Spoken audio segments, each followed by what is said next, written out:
Brandon Thurston from Wrestlenomics is up next, and we're going to follow Brandon with John Pollock from Post Wrestling. Thank you, and good afternoon, everyone. But we can't ignore the math, okay? We can't ignore the data. Go on Google Trends, type in your name, then type in mine. You're a straight line. I'm a pyramid. I like the very direct question on that. Television ratings, downward spiral. Buy rates, plummeting. The time is now to turn the math around.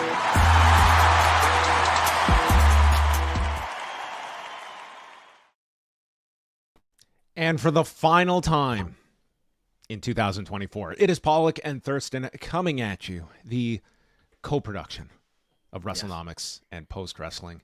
Hello, Brandon. How are you? I'm good. It is starting to snow here in Western New York. What's it like there? How's the weather there? We are experiencing a light rainfall today, which could change into snow by the end of tonight, possibly. It is full-blown snow right now. Wow. Well, I feel that it is strictly my my relationship on this show to you that I have become a passive follower of the Buffalo Bills. I have not watched a minute of football this year, but it seems like there was a massive win over the Detroit Lions. I mean, what's our temperature check on the Bills? Is it reflecting, is it cause for celebration? It's always guarded optimism. I mean, when you've been through what we've been through in 1990, 1991, 1992, and 1993, you never get too much hope. So, okay, well, we are you are one step closer, I would say, at this juncture. We are going to be talking about all things ratings today. I can't wait. This is the proper way to end off the year with a grand debate about linear television numbers and streaming, and it all came together this past Saturday night. That's to come. That was going to be the lead, but leave it to the New York Times to drop on us a story this morning on our lap. We'll also be talking a little bit about some stories that were of significance this past year, maybe a little on the WWE holiday loop. I'm curious to get some of your thoughts as WWE goes into what is traditionally like their biggest week of the year for house shows. And we're also going to spend about 20 seconds on Tony Khan's media call from Tuesday promoting ROH Final Battle. That typically these calls I go through and I isolate like 2 to 3 clips. I asked you, Brandon. You asked me this morning. I said, no, I don't think so. I'm not even trying to be sarcastic and snarky like I usually am. Like there was nothing for me to take from any of this. Like there was nothing. It was a little shorter than usual. Not much, but it was like 48 minutes instead of like an hour, or a couple of minutes more than an hour as it usually is. They did mention that, they're doing another call soon because of World's End. Take that into account. But there was not much substance here. I saw Andrew Thompson's report on it, pretty short as well. I mean, I was glad that like the GCW stuff was asked about, but like his answer was, it was just all about promoting Jericho and Matt Cardona, and we promote on independent shows. Like nothing about the fact that we pulled another talent from these. Anyway, that maybe is our chapter on the ROH media call. But we are going to start front and center with this story that came out today, courtesy of Katie Strang and Andrew Marchand at the Atheltic as part of the New York Times. And the headline, I mean, what would a WWE representative see as they wake up this morning, grab their coffee, and the headline is, Lee Fitting was ESPN's golden boy. Then his alleged misconduct finally caught up to him. And what we got is a very lengthy piece on kind of the culture at ESPN and Lee Fitting being a central culprit that is alleged to have contributed to this culture. And when his exit from ESPN went down in August of 2023, this was a week before college football was about to begin for the season, and Lee Fitting was the person overseeing both college and NFL properties for ESPN, a major name at ESPN that caught a lot off guard. Like, why is he being let go? There has to be more to this story. And like there were whispers out there, but nothing concrete until we got this pretty lengthy piece that did include a probe into the culture at ESPN and Lee Fitting being a name that reportedly came up among many people. And just for some background on this story, so he left ESPN in around August 2023, as you mentioned, just before the college football season was going to start, and so that was very surprising. And I remember on our favorite podcast, which is no longer around, Marchand and Oran podcast, which was around at the time, with Andrew Marchand, who is one of the reporters here for The Athletic, and John Oran, who's now with Puck. There was do you want to hear this? Marchand. Oh, do you have it ready? Go ahead and play it. This is from August of 2023, right after Lee Fitting had left ESPN. Number one is, so we do this podcast, and we do it sometimes quickly after news happens. And so we hear things, and there's rumors and this. So we're not going to get into any of those things. The one thing I will say is that you hit on it 5 days before football season began. The fact is, Lee Fitting, in terms of this reorganization by Jimmy Pitaro and Burke Magnus, he was put under Norby Williamson. Williamson, is like, he'll be the last survivor when ESPN doesn't exist anymore. So he may not retire for like 30 years, but Lee Fitting was put in a position where he was the heir apparent to Norby's kingdom. When you look at all those things and just the unexpected nature of it, and the terseness that you mentioned in Williamson's memo to staff, something happened, right? And that's as far as I'll go on this podcast. But something happened where it's, where he was just let go. And worth noting, Norby Williamson, identified as who will be the last survivor at ESPN, exits ESPN after 4 decades this past April. Right. And so they're alluding to something there. Andrew Marchand is alluding to some issue that led to his termination at ESPN. And without going into any further detail than what you just heard there. Right. And then in January, we got this article from also from Katie Strang from The Athletic, reporting on this Emmy scandal that happened where for College Game Day, which was this very successful show that Lee Fitting was the head production person for, they were submitting these extra names to get extra Emmy trophies, basically. And so maybe that was the whole story there. But as we learned, there was more to it, reported by The Athletic this morning. Yeah, and I mean, you and I did some digging into this as well. Like, we heard, at least from one person, like off the record, like it was, essentially we had the same questions as anyone. We were asking around at the time in January. So he was hired by WWE in January, and that's around the same time that this fake Emmys story came out. Yeah, and why don't you put out the timeline? Because January, there's a lot there in WWE. This preceded the Janelle Grant lawsuit, and this is one of those hirings that it got a lot of attention in sports media. I don't know at the time if it was as much of a focus within pro wrestling, even though in this year that he's been there, you can see the amount of significance that Lee Fitting holds. And now in a total departure from the norm, like his name prominently featured at the end of these broadcasts on Mondays and Fridays and Tuesdays, for that matter. So he's let go from ESPN in the summer of 2023. He's out of work for a few months. He gets hired by WWE. We can see this article reporting on his hiring by WWE on January 9th. This is about 2 weeks before the Netflix deal and subsequently the Janelle Grant lawsuit, which is 2 days after the Netflix. That's all January 25th, 26th, 27th. Vince resigns. Royal Rumble happens. That's at the very end of the month. I think what's important to bring into this context is, Nick Khan has hired a lot of people from the sports media world, including Lee Fitting. I believe he formerly represented Tom Rinaldi, who used to work for College Game Day. So clearly, I mean, this is a world that Nick Khan is very connected to, and he probably had a connection with Lee Fitting and brought him into head production as Kevin Dunn was leaving. We don't know if there were any extra circumstances that surrounded Kevin Dunn's essentially retirement from WWE, as he left WWE at the very end of 2023. So basically, Lee Fitting is the person who has taken over many of Kevin Dunn's responsibilities. He's leading production. People have been, enjoying the production and the long shots and things like that. That these are things that we think of Lee Fitting as being responsible for, partly, if not largely. So he's the one behind. He's the one presumably leading things in the production truck these days. Yeah, and I would say gained more of a spotlight just within the wrestling circles at one of the WrestleMania press conferences after, where Paul Levesque singled out Lee Fitting. And I think that was the first time, like, it is pretty foreign for WWE to kind of name drop in those settings behind the scenes people. And it really did. And then you have the introduction of the end credits. Like, you can see the amount of power and influence Lee Fitting has acquired in this very short time with the company. So it's a very lengthy read. I encourage those that do have access to The Athletic to check out the whole piece by Katie Strang and Andrew Marchand, but we have sort of dialed it down here to some of the key points that are brought up here. So a memo is sent out at ESPN on August 21st of 2023, simply stating that Lee Fitting was no longer with the company.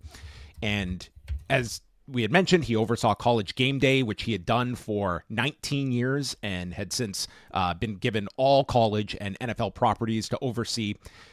One woman that Katie Strang and Andrew Marchand spoke with said, without her name being revealed, "I can't believe it took this long." And it stated in the article, quote, "She and others had watched Fitting rise within ESPN, despite, according to them, making comments objectifying women, criticizing their physical appearance, and making crude jokes, some sexual in nature, in the workplace. This went on unchecked for years, according to the scores of current and former ESPN employees interviewed by The Athletic, who requested anonymity to speak freely because they still work in sports media. Fitting, via a spokesperson, denied some of the allegations made against him while choosing not to address others. He declined to comment on the broader characterization of him as someone who mistreated women during his tenure at ESPN or why he was let go by the network." In 2023, a complaint was filed to Human Resources, and it says that many women who worked on College Game Day and under Fitting elsewhere at ESPN, The Athletic states it spoke to more than 20, including 6 who participated in the network's 2023 investigation into Fitting, said that the workplace culture under Fitting featured boorish behavior and offensive remarks, many of them sexual in nature. Some examples of this included in 2012, some ESPN employees were watching the NCAA men's basketball tournament from a conference room in Bristol when Fitting allegedly commented on a woman who was not present and didn't work at ESPN and her ability to, quote, open her throat to down a beer, then joked that the woman would be good at performing fellatio, according to one person present. It then says that Fitting, via his spokesperson, said this incident never happened. There's another incident of a production meeting around 2014. No chairs were available for a woman on staff. Fitting patted his lap and said to her, "I've got a seat right here for you," according to one person in the room, and another who was told about the remark from another individual present. Fitting denied this allegation. There's more of these like various accounts from people that The Athletic spoke to. I guess it is important to note he is not accused of at least doing anything physical to women. It sounds like a lot of this was crude jokes, inappropriate language in the workplace. But also it does paint a broader picture, and this is not minimizing any of this, but it does paint this picture of, you know, women that were essentially unable to check this individual because, you know, he is overseeing them. He is in a major role, and these women essentially had to either come up with ways to create defense mechanisms to offset the remarks, or just go along with the remarks. And this would run rampant. And if you have ever seen a James Andrew Miller and Tom Shale's book on ESPN, like, it goes heavily into this very sexualized culture that is not independent to ESPN. I mean, this is a much broader picture of what a lot of newsrooms, I'm sure, would co-sign off of environments that were fostered. And I don't think that comes as any surprise to people. Yeah, I mean, that is the stereotype and reputation of sports media newsrooms. I think, you know, it raises a lot of questions about, you look at WWE also hired Jamie Horowitz after he was let go from Fox Sports, from Fox, because of sexual harassment allegations. And to be clear here, the misconduct that is alleged against Lee Fitting is described as what amounts to sexual harassment. This does not minimize what's alleged, but there aren't allegations here of sexual assault. I mentioned that because there is sexual assault alleged against Vince McMahon, against John Laurinaitis in that lawsuit raised by Janelle Grant. But it raises questions about, you know, this is now Nick Khan, who's hired Jamie Horowitz, who is no longer with WWE, but hired Jamie Horowitz after he was let go from a former employer in sports media for sexual harassment allegations. Nick Khan volunteered himself in interviews with Bill Simmons that he did go and meet with Vince during his first resignation time to, stay in touch with him. He did, Nick Khan did right along with the board that they didn't want him to come back to WWE. Then he came back to WWE. Some members resigned, some members stayed, including Nick Khan and Paul Levesque. They voted unanimously, those remaining voted unanimously to make Vince McMahon the chairman of the board after he added himself to the board unilaterally. He did all that. And then now he's hired Lee Fitting. I think the question should be raised. And I've asked the question to WWE this morning. Did they know of this reputation of Lee Fitting before they hired him? Did they try to find out? Did they look into and investigate what did lead to his very abrupt separation from ESPN? That at least Andrew Marchand was aware that there was something amiss with his sudden termination. You would probably realize that on its face based on the timing of it right before the college football season began. So what did WWE know before they hired him? Or is there just sort of an indifference and complacency that of not taking these issues very seriously at a time at which, in January of 2024, the Grant lawsuit has not been filed yet? That's a few weeks away. Nonetheless, you've just been through about a year and a half of board investigations of your culture, of Vince McMahon's conduct, of John Laurinaitis' conduct. You would think you'd be vigilant about that. I would think that with WWE, I'm not going to say like just flippantly, they don't care. I think, though, it would be question number one is if you are sitting down with Lee Fitting for a position like this, it is not so much of take us through every sordid detail, but essentially, what is the reason you left ESPN? It is not to say it is disqualifying for you to work here, but what we don't want is an article like this to drop and catching us off guard. We do not want surprises and have to be put into a potential line of fire that we cannot prepare for or that we do not know of. And that, to me, would be the larger issue if you were WWE, is the idea of not so much the infractions he is accused of, but rather if he was not upfront about this so that today no one is waking up to a surprise. I have a real hard time imagining that these whispers did not make their way over to WWE and people in like a person the level of connection that Nick Khan holds in this industry, that at least whispers of this did not make his way there. And to me would have been the first thing you're discussing with him to avoid such an appearance that you're caught off guard, like something like this. Especially if you're hiring somebody into such a high profile job within your company. And as you mentioned, which as well, we should mention, like Lee Fitting, definitely a much more, I wouldn't say he has a public profile in WWE, but his name is splashed on their television, and he has been singled out by Paul Levesque in media settings.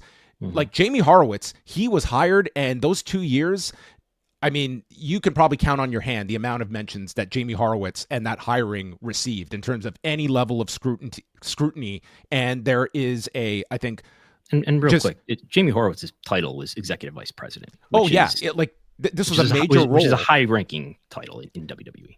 But it did not executive vice president of development and digital.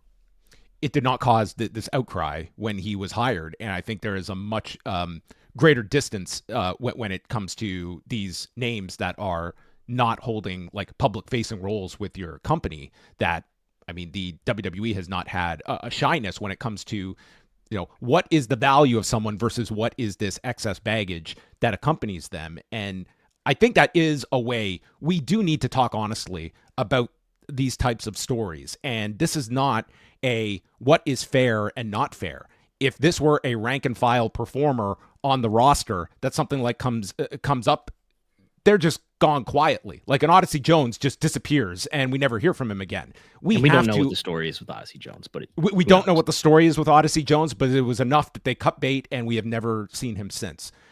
And it is worth looking at, like, this is weighted on what is your value and therefore what is our risk level versus of PR that we are willing to sustain because your value outweighs your risk.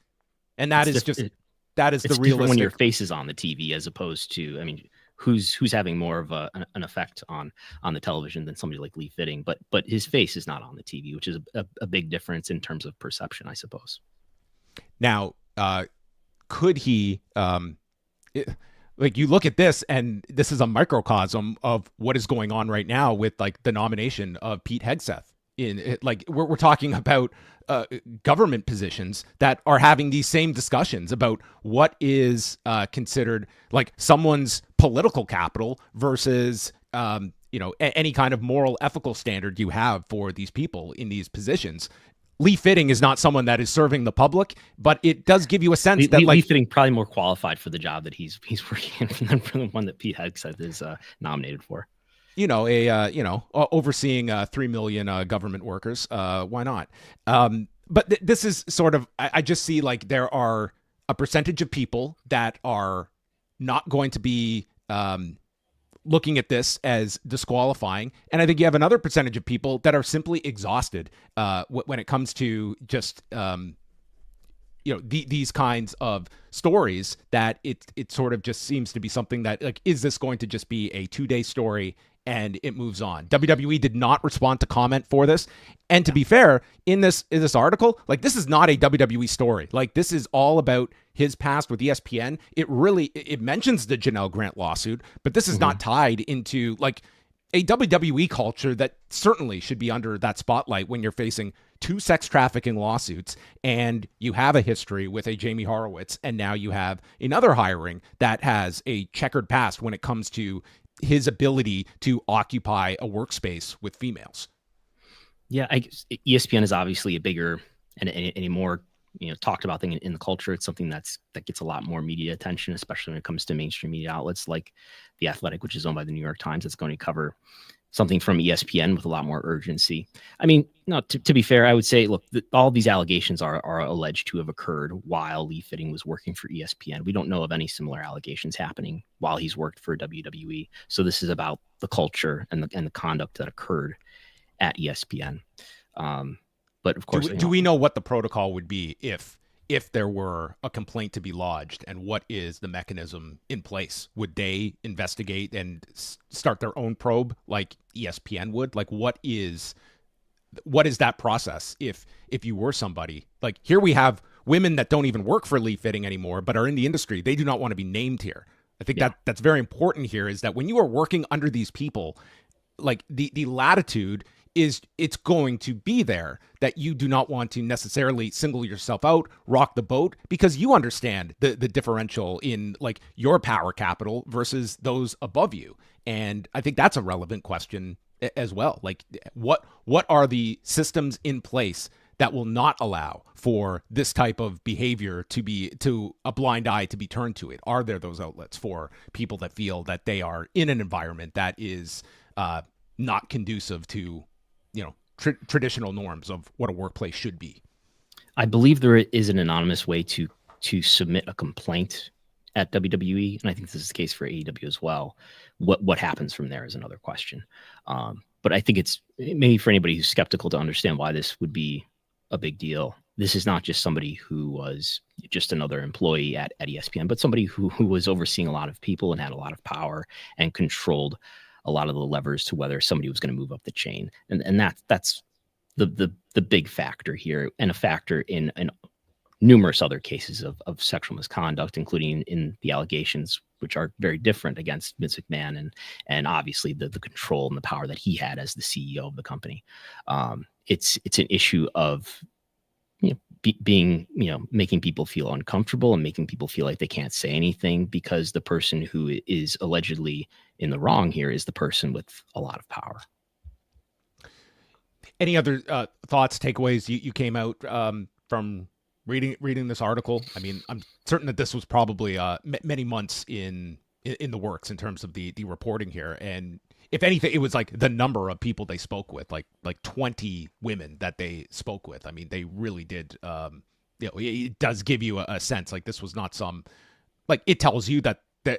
And again, like, I don't think this is a specific Jamie Horowitz, or sorry, not Jamie Horowitz, but you can add him, but Lee Fitting either, in that, like, these types of comments and jokes, I I guarantee you that if you go through many newsrooms, sports, like many different workplace environments, this stuff is more the norm than the outlier that I think you would find of people of a generation that came up, and this was the way that women were treated in these workplaces, and it just became stuff that you accepted as part of the culture. And if you can take the joke, then you're considered one of the guys. But this is like the kind of stuff you would have to put up with in these positions if you were a woman.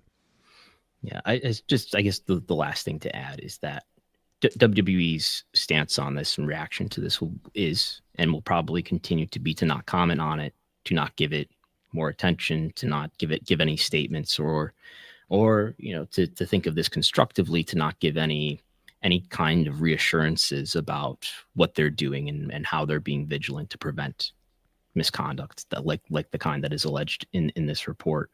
But I would point to what you brought up earlier, that think about our reaction to WrestleMania. One of our big takeaways from WrestleMania was not that the story Cody Rhodes was finished, but that there was a lot of subtle messaging in a positive way about this is not Vince McMahon's company anymore. This is the Paul Levesque company. Nick Khan was brought out there in a sort of a cameo appearance at the end of WrestleMania. Bruce Pritchard brought out there. Paul Levesque at the press conference mentioned Lee Fitting. Chris Legentil was at the press conference for a moment at the very beginning, sort of to sprinkle all these new faces to say that these are the new leaders of WWE, and this is not the Vince McMahon company with all the Vince McMahon problems anymore. But there is this one of these names that you've mentioned here does have this troubling history, and it undermines the sincerity of that. Well, we will see. We will see if Paul Levesque speaks on this at all. Maybe this will come up today at the big open house at WWE headquarters, which they wisely are starting at 2 p.m. Eastern time. They did not want to go head to head with Pollock and Thurston. They knew, listen, let's not cannibalize our audience. We appreciate that. But what a lead-in we've provided them here. Yes. Let's shift back to Saturday night. WWE made its long-anticipated return to NBC. All those people longing for the days of August of 2008 when they drew 2.5 million viewers on NBC. What would the return to network television after 3 months away from regular network programming on Friday nights, with due respect to CW? So Saturday night from the Nassau Coliseum on Long Island, New York, they came out with what was essentially built up as a 2-week build to a premium live event, and a pretty substantial main event in Cody Rhodes and Kevin Owens. And last week, Brandon, you threw out the question of what this would draw on NBC. I certainly thought it would be above this figure. It was 1,590,000 viewers on linear television on Saturday night. This was a night where they did not have extensive competition when it came to college football. They were up against a Heisman Trophy presentation on ESPN. I mean, had I known, I would have changed my Saturday night plans to see. They were against the NBA Cup game between the NBA Cup, the Rockets and Thunder on ABC. I thought this was a disappointing number for a return to NBC, given the level of buildup for this show. To put this into context, if you throw out that best of show last December, this was lower than any SmackDown on Fox during those entire 5 years. This is Saturday night. I understand it is not Friday night, not exactly apples to apples, but I think in the wake of this number, Brandon, it was more so interesting to see how this number was rolled out. And boy, when we talk about will we get streaming numbers, God, was there an instant, hey, look at our streaming numbers to this one that props this number up to a more digestible 2.3 million viewers when we include these 700,000 that an NBCU rep did confirm to you. So this is not like coming from WWE, but we did get that streaming number. And so this is the beginning of what will be one of the stories of 2025, and that is trying to separate linear from streaming figures. I was predicting something around something around what they were doing on at the very end. I guess if you take this Peacock number, which we have to get into, if you take this Peacock number at face value, it's about what I was expecting, because I was looking back on what the last what SmackDown was doing at the end, And I was saying, it could do 2.3 million viewers, which would be actually in line with the very last Saturday Night's Main Event of the previous series, less memorable series of Saturday Night's Main Events, which was in 2008, where they did 2.35 million viewers for the last episode in 2008. So they did 1.59 million viewers on NBC. Of course, this was broadcast on Peacock as well. We had Jimmy Traina, though, tweeting on Sunday that he's hearing that the Saturday Night's Main Event broadcast, which ran head-to-head with the NBA Cup game on ABC, actually beat the ABC NBA game. In head-to-head viewers. Head-to-head viewers. He did make that qualifier.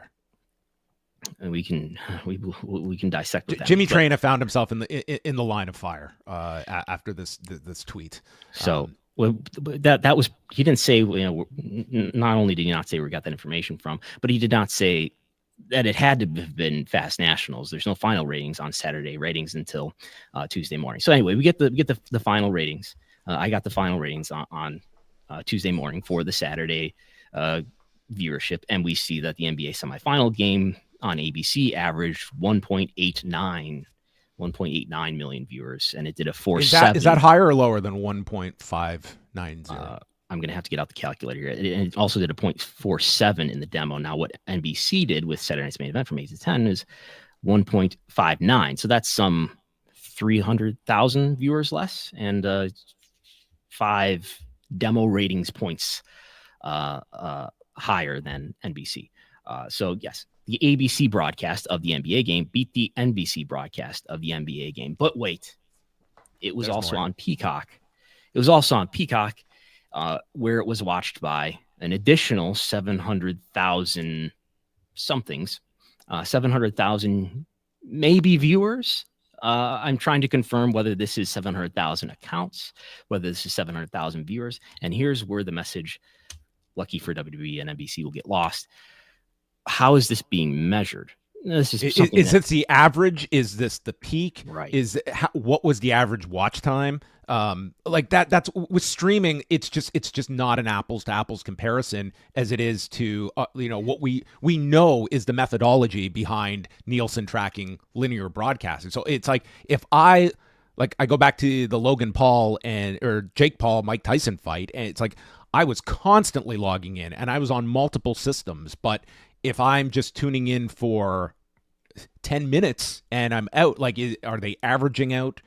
You just don't know what this 700,000 is. And the fact that this is also not being monitored by an independent party either. So now this could have been Nielsen data. I just don't know. This might have been Nielsen data. Nielsen does cover, how many people are using Peacock in a given amount of time. They do cover that. Now, they're probably not covering Saturday Night's Main Event on Peacock, but they are covering it for NBC. But I think it's important to get across, on NBC, 1.59 million viewers watched. That is a measurement of not how many people watched a minute of it or 5 minutes of it. That's an average on the average minute across that 120-minute broadcast. On average, across that 2 hours, 1.59 million viewers were watching Saturday Night's Main Event. This Peacock number, maybe that's what it means. And I followed up. I asked NBCU, is this a reflection of the number of, now this could be accounts that logged in. This could be the number of accounts that logged into the stream and watched some part of it.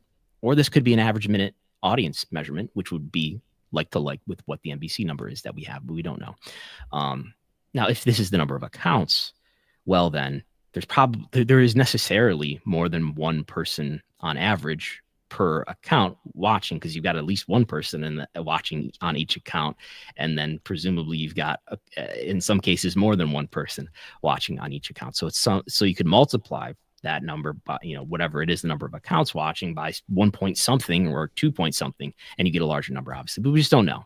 And as I wrote an update to this on my report of the TV rating for Saturday Night's Main Event, this is perhaps just a preview of what will begin to be routine 2 weeks from now, when it's the new year, when Raw is not airing on USA Network, but is airing on Netflix, when AEW Dynamite, AEW Collision are airing not just on TBS and TNT, but also on Max. And I don't know if Nielsen is going to cover those programs and provide us with third-party data that is not coming from the network or from the wrestling company, but third-party data that, you know, is theoretically disinterested in the outcome here, and it wants to provide a unbiased measurement for advertisers and others to understand, and most importantly, wrestling fans to understand how many people are watching this in a way that we can compare it to other measurements of a similar kind. So it's going to be really, it's a fraught future, I fear, that we're about to go into here. A lot of people are worried about what the new year will bring for a number of reasons. Another reason to add to your anxiety is that I don't know what's going to happen to TV ratings, and we might have, you know, it's an opportunity for a lot of sleight of hand and for people to get misled about what exactly the measurement of these audiences are. And in AEW's case, I assume that their TBS and TNT viewership is going to be cannibalized to some degree. It also gives WBD and AEW an opportunity to, you know, tell people that this is the number of people, though, who are watching on Max. And is that going to be a like comparison to what's, you know, to how the TBS or TNT measurement is? Will be an important question. I guess if I'm going to urge anything to wrestling media is that we need to find out whatever numbers they give us about what the streaming audience is. We need to find out if that is being measured in the same way, average minute audience, as the Nielsen data is for the traditional TV broadcast data that we track. I'm sure this is all going to be handled really delicately with great nuance, and people will understand this splintering of the audience into streaming. And I expect all of these broadcasters, like this is the precedent that we will get streaming numbers every week. They'll be transparent and they'll share with us. They want us to know. They don't want there to be any confusion or doubt, especially if it's not in their favor. They don't want to give anybody an outsized understanding of how well they're doing. So, I mean, just putting this into context, like, again, I said, like, I didn't think this was a great number, but again, when we're looking at the state of broadcast, like this would have been in comparison to, like, we look at, and Brandon did a great job this past week of culling together all of the viewership figures for Saturday night's main event going back to 1985 that you can see up on the Wrestlenomics Patreon, as well as getting it's free too. Oh, it's free too. Look at that. I choose to just give you my money, Brandon. But I mean, you look at the numbers that they were at. Granted, I know this is a totally different generation, but what they were doing in 1991 when NBC punted on the Saturday night's main event concept, and then in 1992, like their last broadcast on Fox with Bret Hart and Papa Shango is doing 14.3 million viewers, and Fox was like, that's it for us. I mean, the broadcast landscape has changed so much that with 1.6 million viewers, this was still third for the night on all of television in 18 to 49. Do you think that this is a number that is that you're happy with if you are NBC? And just in terms of this was really presented as it's WWE's return to NBC. The business is on fire. You have, you know, several references on the broadcast. Wrestling is bigger than ever. I mean, are there any takeaways you had regarding that? Because I just looked at this as, you know, a understanding of like how many people were interested in an excess, like really a premium live event on free television on a Saturday night. And it was about the audience that watches a typical Raw or SmackDown these days. Right. If you're talking about expectations, I would say it was, if you take the Peacock number at its face value, it's about what I expected. But that said, it's only slightly larger on NBC than it was than SmackDown or Raw did in the surrounding weeks. It's very similar. Now, to add incremental value, I think it just has to be better than whatever would have aired in its place. And I did look at that the other week, and I saw that, yeah, this is probably going to easily do, you know, better than a 0.20 or something like that, which is about what it would need to do to be better than, in the demo in particular, to be better than the viewership that would be in its place otherwise. So I would say it's probably disappointing based on expectations. If you're NBC, though, it's probably giving you an added value, and for WWE to try to, you know, extend its reach a little bit more and to get more eyeballs in front of WWE content, it'll do that just by virtue of being on more platforms, being on higher reach NBC, being on Peacock for another night. It's doing that, and that's part of what. And I have heard some confusion. This is a quarterly deal. This is this is not. There's going to be another one in San Antonio in Do you know the January date? January 25th is the next date, and it's the night before the NFL Conference Championship game. So it's not like there's any NFL on that particular night, and it's the week before the Royal Rumble. And they're very, very thoughtful with their placement of these dates. Nick Khan is following that sports calendar, and he's picking the right dates where there's an opening. So there's going to be 4 of these every year. This is not a case of like NBC deciding they like WWE so much, which I'm sure they do, but it's not a case of them liking WWE so much that they're going to add. This is part of the deal for a year. But it'll be another night to watch more wrestling content, which the big difference between the eras, not only in terms of television just being radically different than it is today in many ways, but in the era of Saturday Night's Main Event, in the 80s and 90s, weekly TV was mostly jobber matches. And this was like pay-per-views, like the house show business, an opportunity to actually see the stars versus the stars. And yeah, this was a big built-up match between Kevin Owens and Cody Rhodes. But you see the stars versus the stars every single week on Raw and SmackDown. Yes, and while he was not present for this past Saturday Night's Main Event, the next one in January, the promo that they have put out, it is all centered around Hulk Hogan, who does a voiceover for it. So one would assume that the next broadcast on NBC will be heavily focused on Hulk Hogan and that nostalgia. Where was Hulk Hogan on Saturday night, you ask? Well, instead, he was lending his name to another TKO property, walking out with the American flag alongside Colby Covington for his fight where he was destroyed by Joaquin Buckley. Colby Covington, of course, in the news, if you missed it last week, referring to Palestinian fighter Bilal Muhammad as a terrorist. And that's who Hulk Hogan lent his endorsement to on Saturday night. Well, Hulk Hogan has a lot of experience with promoting American nationalism, so you can see how that would fit. All right, I do encourage people to check out the Saturday Night's Main Event numbers, and also, I mean, was this so? This was even commented on the broadcast for the longest time. Then the figure attached to that February 1988 match between Hulk Hogan and Andre the Giant was listed at 33 million viewers. But part of that, I think, was the viewers per home was the estimate was off. But now we have a clear audience figure attached to Hulk Hogan and Andre the Giant and what they drew in February of 1988, and the number for the record books is 26.6 million. I thought it was 33 million. 33 million, right? Well, that is the number you would have heard on the broadcast. And listen, that was the number. Did they say 33 million on the broadcast? Michael Cole did say 33 million on the broadcast on Saturday. Yes.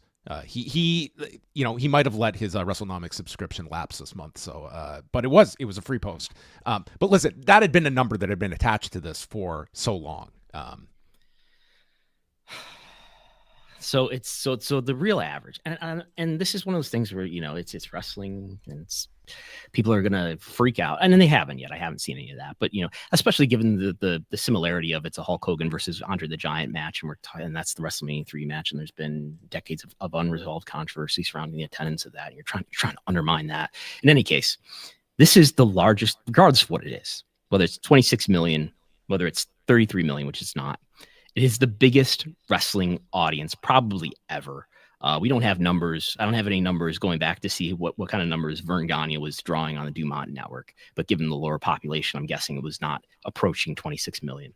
So this is the biggest audience that has ever tuned in the United States. Maybe people were crowding around the department stores in Ricky Dozan's era, watching him fight the Destroyer. I don't know. But in the United States, there has never been a larger audience in all likelihood watching a wrestling match, watching a wrestling show than that February 5th, 1988 Friday night main evented by Hulk Hogan and Andre the Giant. And underneath that was the Honky Tonk Man and Randy Savage. So for years, it has been believed that it was 33 million viewers. That was based on the correct household number, which was estimated and just assumed that about 2.4 people were watching per household, which I think is sort of a shorthand assumption that people would make about TV ratings, because we had the household numbers, which were probably more readily being reported at the time. So you just took that number and multiplied it by 2.4 and assumed that was the number of viewers who were watching. And that's what got repeated contemporaneously in a number of newspapers. And I can find this being reported and repeated throughout a number of newspaper publications at the time in 1988. If you go back and look at newspapers.com, which I'm growing into a big fan of newspapers.com. I digress. But if you look at, I have it right here, but we have, guess what we have? Thanks to Corey Gibson and the great research he's been doing for years now, really. We have not just somebody saying it in a newspaper, not just somebody saying it in a wrestling newsletter. We have the Nielsen data, what's called the Nielsen pocket pieces, which, when Brandon goes on vacation, this is his beach reading right here. Yes, which is at the time. Let's dig into this. At the time in 1988, there was no internet, there were no mobile phones, there were no smartphones, there was no Nielsen portal. You had to have a Nielsen pocket piece, which was this transportable, portable book that would tell you what the ratings were, and you have to do some math to actually figure out what the total viewership number is here. But suffice to say, this tells us exactly what I'll show you. Here's the line for those watching in video where it explains this many households were watching this show and this many people per 1,000 viewing households. If you want to see the math, go to the article. We're watching this show, and it even gives us not quarter hours, but half hours, and we could do the math on how many people were watching that last half hour, which was mostly the Hogan and Andre match. It's about 28 million were watching that last half hour on average. So did it get up to Is there a chance that 5 million people were streaming this? No, in fact, there were no people streaming it. I can guarantee you that. Okay. No, nobody had the internet. There were no streaming devices. What about closed circuit? Was this on closed circuit? I don't think there was any closed circuit for this. Did it get up to 33 million for the match at any minute for the match itself? I don't know, but I doubt it. I doubt it grew that much. It did go from 26 million on average throughout a 60-minute period. It grew up to 28 million and change for that last half hour. Maybe it got up to 30 million. I don't know if it got up to 33 million. But I mean, look, this is the biggest audience ever. And this is an incredible number. It's an incredible amount of people that were tuning in on a Friday night. This wasn't even the Saturday night time slot that people were kind of accustomed to for the main event. And I went through, just put that in some perspective for people. The most watched NFL game so far this year, at least in primetime, and I think this is throughout the season, is 26 million viewers for the Thanksgiving evening telecast of the Packers and somebody. That is the most watched NFL broadcast. That's how many people were watching Hogan and Andre. A little bit more than that if you look at the last half hour. That's how many people were watching Hogan and Andre at a time where there were 100 million fewer people in this U.S. population. Different time, different era of television completely. Far fewer channels, far fewer options. But that's what happened.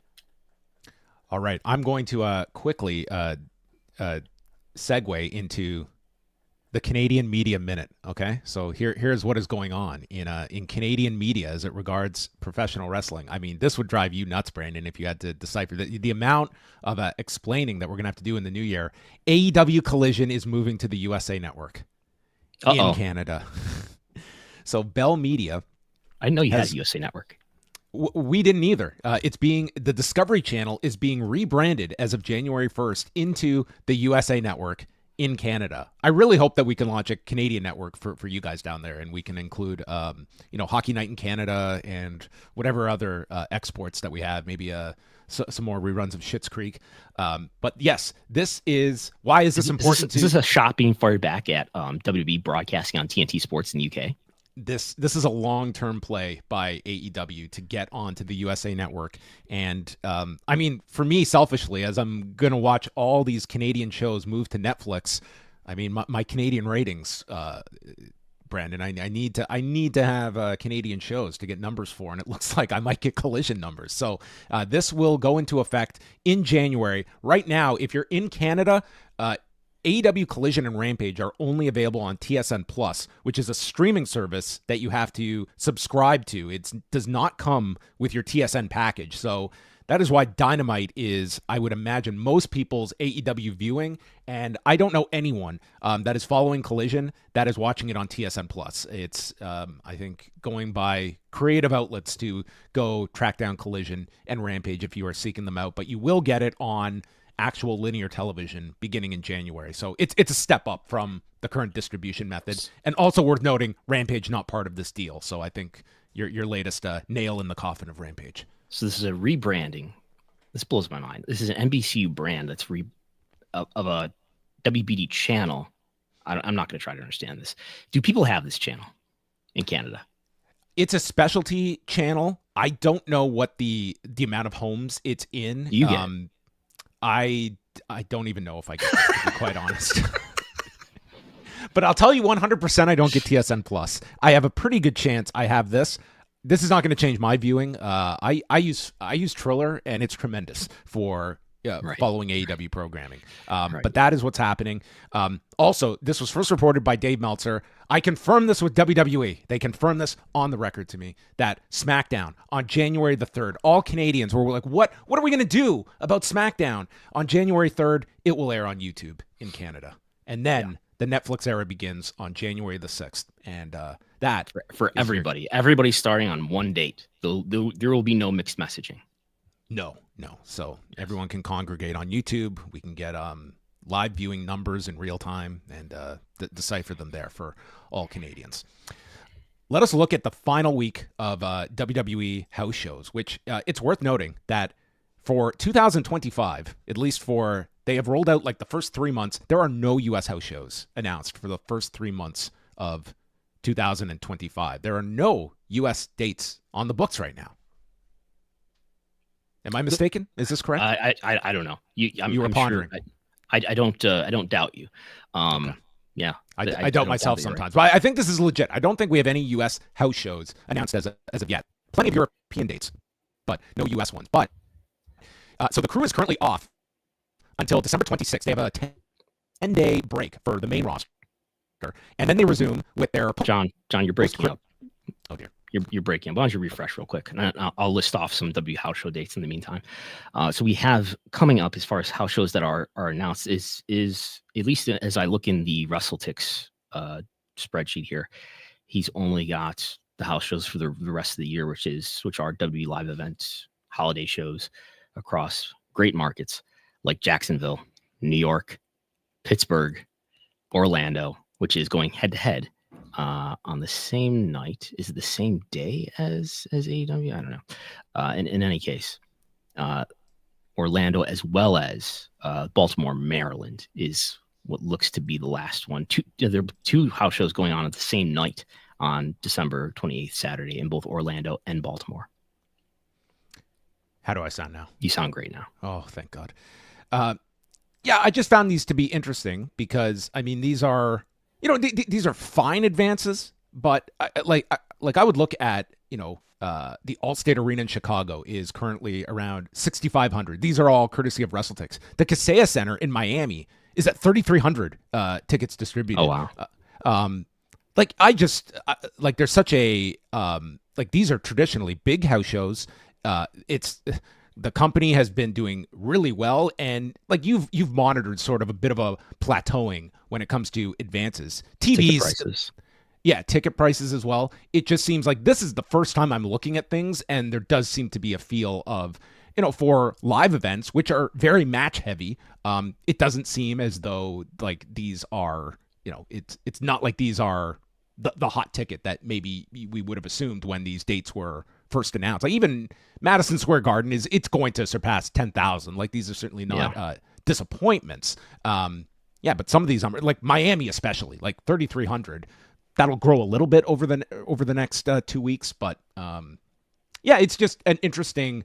I think a couple factors. I think ticket prices are something that people are noting, and I think a lot of this current boom, they are very much attracted to these stars and television, and I don't know if there's this broad appeal for just going to see, a live event that is seen as maybe less consequential. But maybe I'm looking too deep. Their house show attendance has been up, though, at the same time that their Raw and SmackDown attendance has been up.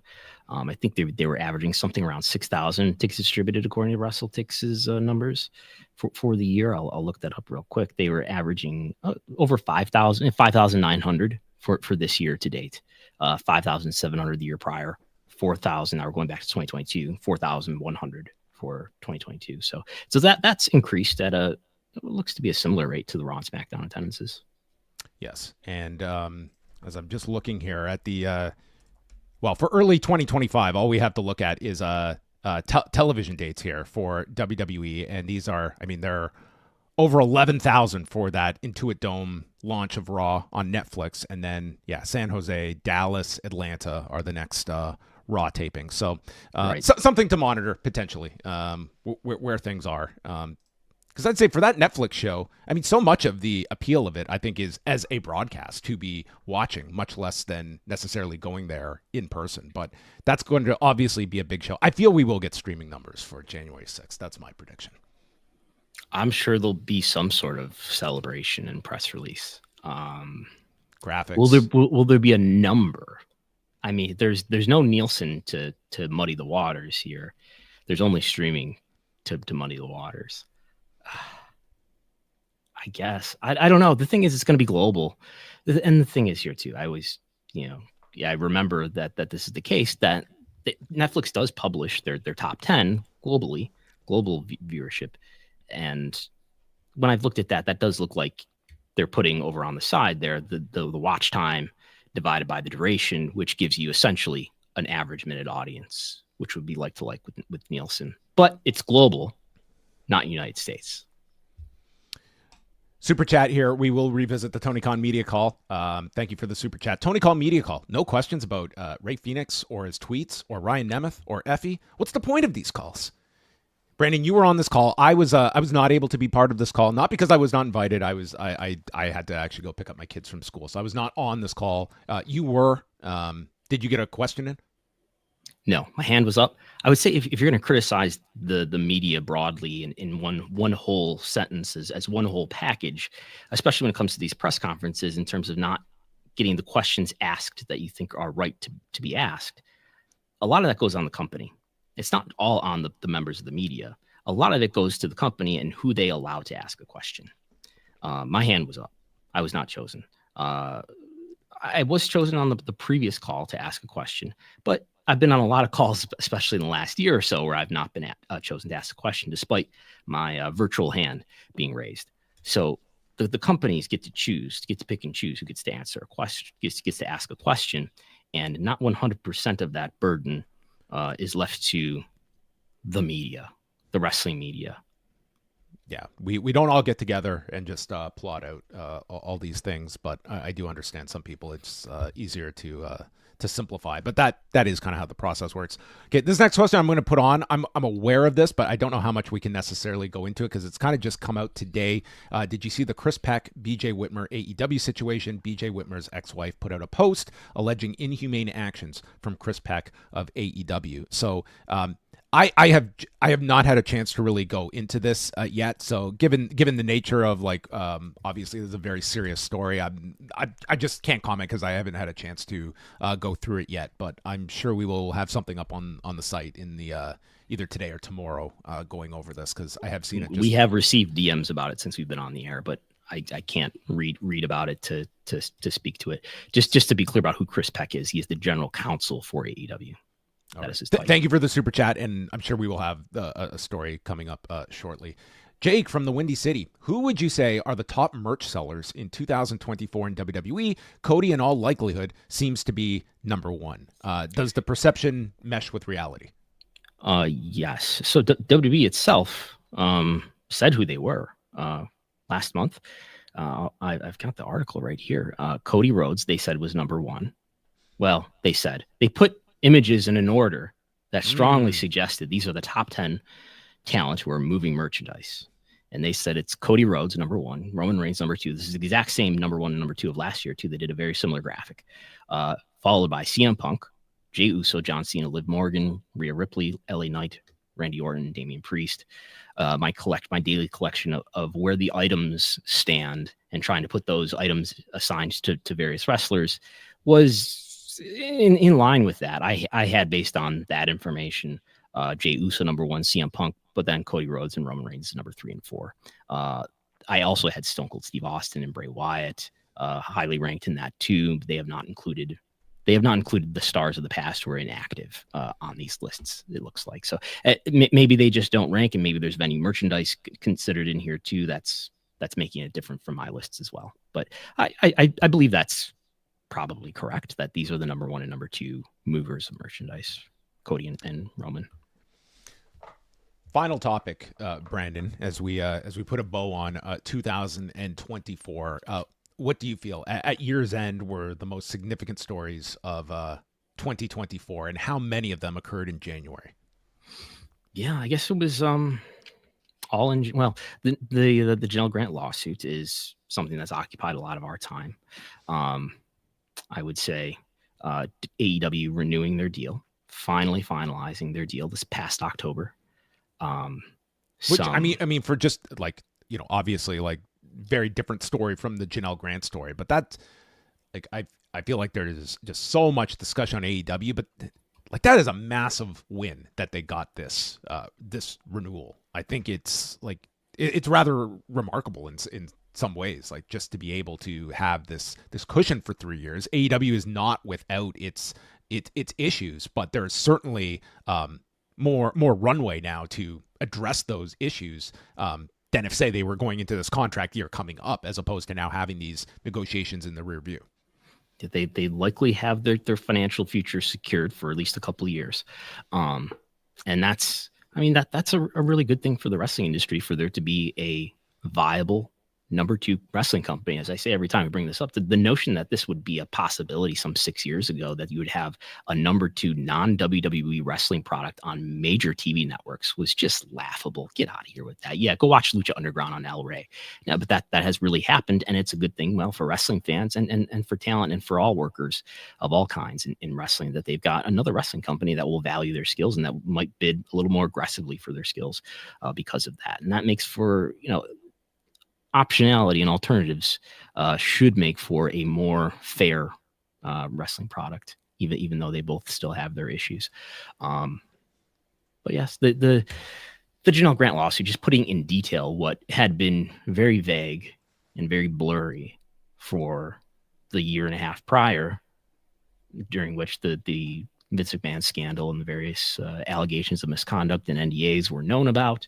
But you could think, well, maybe it just sort of amounted to sexual harassment or something like that. There was this allegation of forced oral sex, but it wasn't put in detail.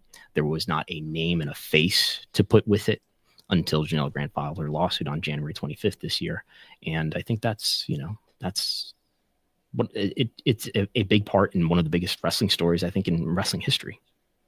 Because it goes part and parcel with the resignation of Vince McMahon on top of it, which, I mean, unlike the last resignation, I think it's really hard to imagine any kind of pathway back to WWE for a Vince McMahon. With the voting power gone, yes. Yeah. With the voting power gone, and might just be limited to quarterly breakfasts with TKO executives. He still owns, despite what you heard in the Netflix documentary. And, right. and WWE has made a number of disclosures recently now that he still owns just over 8 million shares in TKO. We didn't talk about TKO's stock price, which is apparently doing well. And that's a market value of more than $1 billion. Yeah, this has like just been this quiet ascension of TKO stock, which Brandon can bring up. It's currently trading. Well, it's actually a little under where it was yesterday, but it's $145.78. This stock, to put into context, over the past 6 months has grown 42%, which is an incredible increase. And it seems a lot of it are analysts looking at this next year and these UFC media rights and the position that the UFC is in, which common theme you hear among many different analysts is the fact that so many, like all the major league sports rights are tied up, save for the UFC, and they could be in a great position for these broadcast networks and streaming options that have the budget to make a very big pitch for UFC. Yeah, and they'll. Yeah, I think this is among the synergies and the great industrial logic that is going to benefit WWE and UFC under the TKO umbrella. Is that look? WWE's going to have a relationship with Netflix. They'll know things about that relationship, including how well the stream works on a weekly basis. And maybe that brings in an easy conversation to start to have about, maybe you'd like some UFC content. And even if they don't get some UFC content, it maybe still helps bring the bids up for ESPN, Disney to retain it. The marketplace is frothy. Oh, yeah. The quote of the year in my estimation. Some other stories that come to mind. Obviously, I say this as a WWE achievement, but if we were to look at this Janelle Grant lawsuit and how this company just thrived after it and distanced itself from Vince McMahon and capped off its most successful WrestleMania, and this did not compromise the Netflix deal, and then they had so much coverage. Vince McMahon had a six episode series on Netflix. They completely distanced themselves. And I think it's also an understanding of, I think that there is a separation among the public of WWE and Vince McMahon that has been to their benefit. But that was absolutely a strategy that was put into place this year that you cannot deny has been a successful one. They have not skipped a beat in any discernible way. I would suggest I don't think it's overstating it to say the Janelle Grant lawsuit has really underrated impact on the wrestling business. Not only, yes, did it lead to Vince McMahon resigning and probably permanently at this point being gone from WWE and TKO, but it also, it was already starting to happen. But really, all of this Vince McMahon scandal is largely because of Janelle Grant, because their NDA, the NDA that they made in January 2022, they made that NDA, and then the Wall Street Journal reported first just the Janelle Grant portion without naming her at that time, and this led to eventually Vince resigning for the first time. Then the lawsuit led to him resigning for the second time. This led to the Vince McMahon being ultimately out of WWE Creative, which led to ultimately. You can put the perception in there as well, especially if you don't like WWE still, and say, well, they just like it because they think Vince is gone. Whatever. Their business is doing a lot better than it was before when Vince was the head of creative in terms of attendance and TV ratings. And that has ultimately helped WWE's business because of this scandal breaking. And this has also hurt AEW's business because their main competitor, WWE, got a lot stronger. Now, AEW's had issues in addition to that are solely of its own making. Let's not get it twisted. But a stronger WWE relieves the reason and the need for an alternative, which is AEW. So all of this just comes out of these allegations coming to light. It's the butterfly effect is immense of what that triggered for not just WWE, but to your point, AEW as well. And again, we can all go back. The grand question that may never be answered is ultimately a board member that opted to, it was very clear that there was some board member that had knowledge of this that decided to get this information out there. Which is a result of, to get really into the weeds here, which is a result of a so-called friend of Janelle Grant emailing the board. Right. That's what makes the board aware of it. And that's where the Vince side believes that she violated the NDA. Right. Because this friend of Janelle Grant contacts the board. This is March 2022. The first story from the Wall Street Journal comes out in June. Vince is gone in July, back at the end of the year. Right. Their NDA had been made just weeks or months, a couple months before the board became aware. Right. Of the NDA. Yeah.